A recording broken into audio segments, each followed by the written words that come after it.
Hey guys, welcome back. Recently, Hohem Tech sent me two of their top selling gimbals to review. One is a 3-axis smartphone gimbal, and the other one is an action camera 3-axis gimbal. Today, I'll be checking out the smartphone version. This one is called the iSteady Mobile and retails for $99. But as of yesterday, it was selling for $79 at their store on AliExpress as part of a special Friday sale. I'll leave links for both of them in the description box below. Let's do a quick unboxing and dive straight into the review. If gadget reviews, DIY projects, and life hacks are your thing, then consider subscribing to my booth and turn on the bell notifications so you don't miss out on any of the action.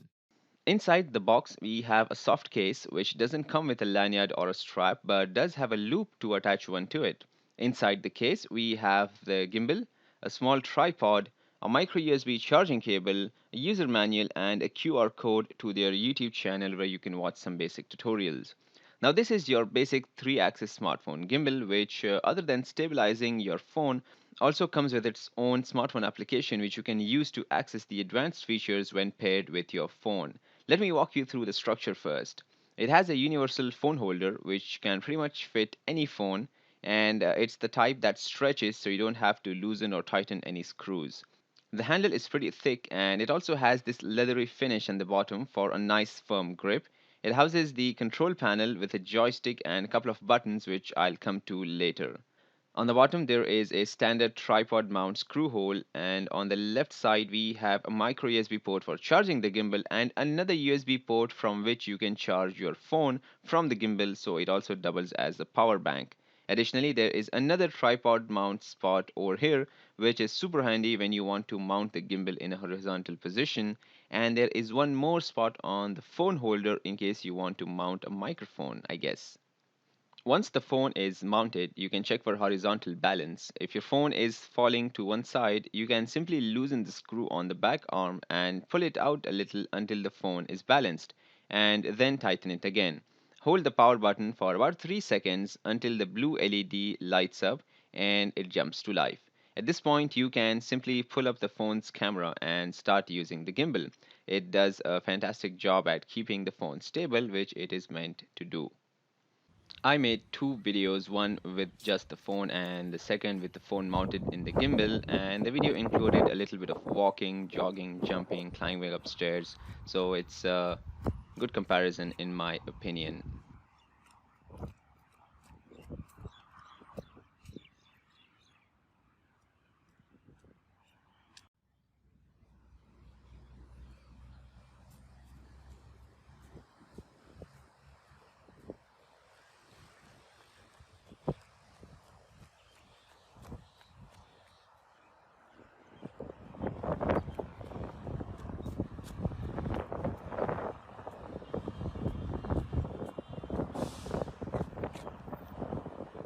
One of the most unique features of this gimbal is the number of degrees it can turn.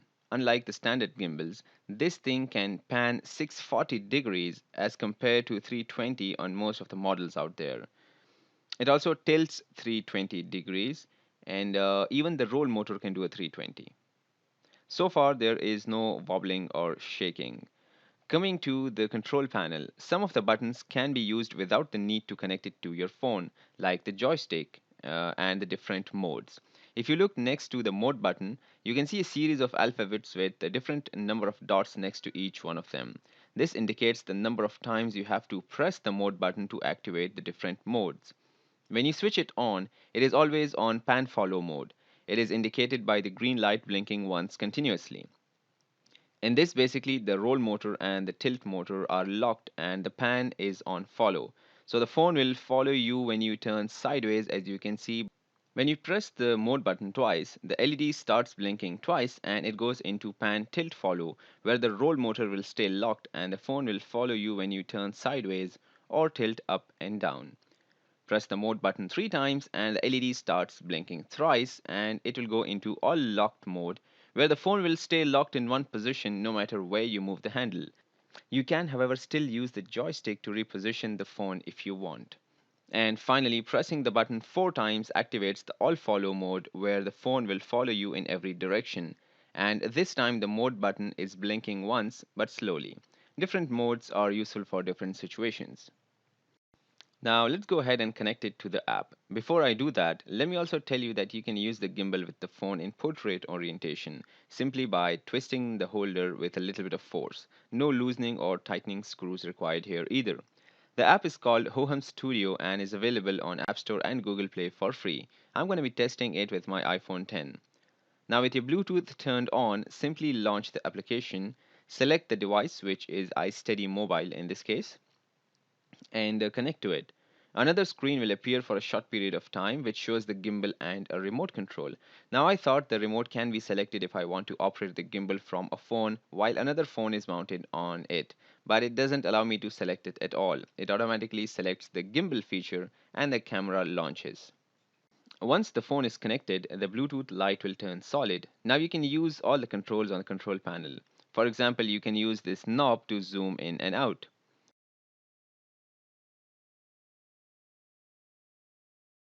And if you tap on this F on the screen, you can control the focus with the same knob manually. On the left side of the screen, we have a bunch of controls like settings, in which you can play around with the camera settings, gimbal follow speeds, calibrate the device if you notice unwanted drifting, etc., and check the firmware info and upgrade it as well if required. Below that, we have the front camera toggle, flash, the manual controls for exposure, white balance, ISO, etc. You can take pictures at any time by pressing the power/record button once on the gimbal handle, and you can double click the same button to start recording videos. You can also use this button on the screen to take pictures, not video though. Below the Bluetooth connection icon, there is a smiley face. And this you can set it to take a picture once it detects faces. You can set it to one face, so as soon as it sees a face, it will take a picture. Not just that, it will follow the face where it moves, and once it stops, it will take another picture. And keep doing that until you disable it, or the battery runs out, of course. You can also do this in video mode. You can also do the same with two faces and multiple faces if there is a group of people. The one and two faces option seems a good one since you can use it for vlogging. I'm not sure why you would need to track more than that. And how would the camera know which group to track if like six people split into two groups of three? Anyways, I couldn't convince that many people to sit in front of my camera. Now, below the shutter button on the screen, we have this sort of a panorama icon. When you tap on it, three more options pop up: a wide angle picture, a 180 degrees panorama, and a 360 degrees panorama. You can simply tap on any one of them and the gimbal will automatically take a 180 degrees or a 360 degrees picture and stitch it together to create one long picture. Now, I'm not sure what the difference between the people wide angle picture and the 180 degrees is because in both the cases it just takes a 180 degrees panorama. Here are some examples of the 180 and the 360 panoramas. Now, I know the picture seems a little long and thin, so I'm gonna zoom in and pan it for you across the screen. To be honest, the stitching job could have been done a lot better. Some parts seem to have been cropped, even though the phone moved pretty smoothly. Now, one thing I'm not happy about is that you cannot take panoramas with the phone in portrait mode, which I was really looking forward to. Below the panorama, we have the time lapse icon. So there's motion time lapse, in which you can select a starting point, then move it with the joystick to an ending point, take another picture, click on next step, select the acceleration of the video, total recording duration, and below that it will show you how long your final video will be.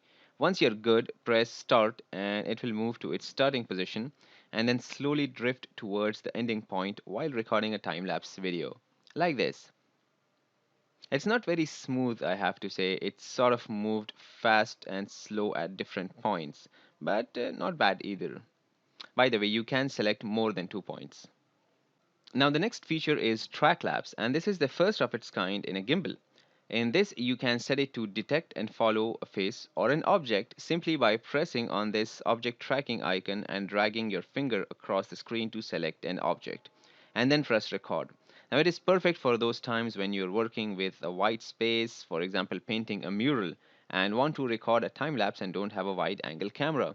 The camera will follow you around and compile a time lapse when you stop recording. Now, I didn't have the time or a wall for a mural, so I set it to track my hand and I did some doodling.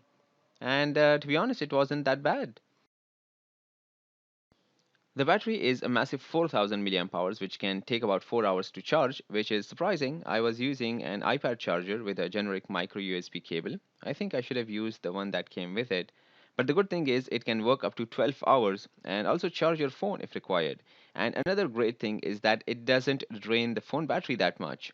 I used it for 2 hours straight and the phone battery was still at 48%. And I wasn't even at 100 when I started. If you don't select anything, it will record a simple time lapse like this. Even here, the phone is not completely stable. I don't know if it was the wind or what, but I would prefer a more stable time lapse video. The third option is a standard video. Finally, there is an object tracking icon on the screen. When you tap on it and select something on the screen, it will take pictures of it after every movement it makes. If you start video recording and then select something by dragging your finger across the screen, it will track it through the complete video.